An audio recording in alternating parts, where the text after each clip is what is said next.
Peggy 16.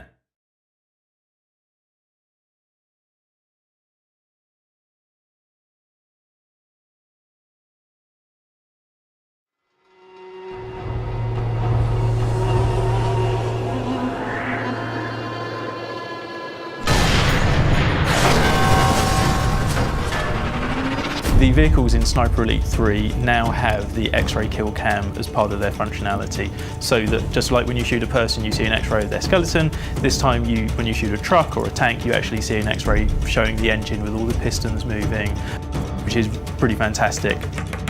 The kill cam is something that's really big in the IP of Sniper Elite, and we didn't want to just rest on our laurels. We wanted to make it better, improve it, push it forwards, and give more scope to it.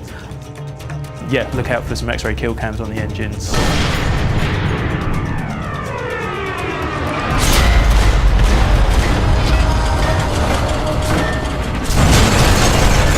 We are really big on authenticity, and what really helps us is we've got a bunch of guys who are sort of tank nerds and geeks, and they love this kind of stuff anyway.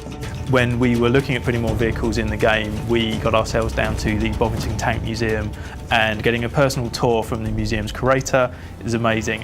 We're here at the Tank Museum at Bovington. Bovington's got the best collection of tanks in the world. This is where the British Army came in the First World War to train with this new secret weapon, the tank. They've stayed here ever since, and it's also where they put a collection together to help teach the troops, and that's now open to the public, and it has been for many years now. What happens in the North African campaign, towards the end of it, only then does Hitler really wake up to the fact he is about to be defeated in North Africa.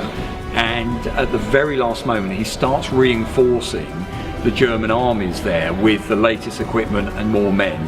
He loses an awful lot of that equipment as it travels across the Mediterranean. But interestingly, he doesn't lose any of the Tiger tanks he sends across. They all make it there that are being sent out.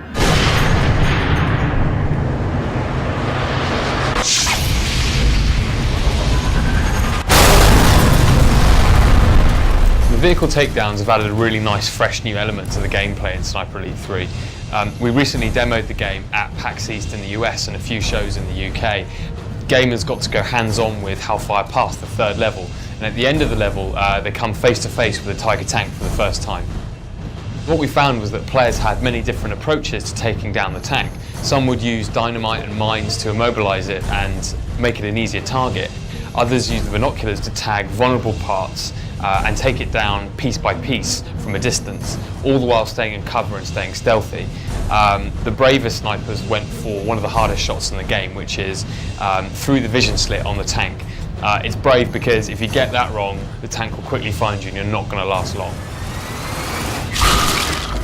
You don't have too long to wait, and you can go pre-order it now.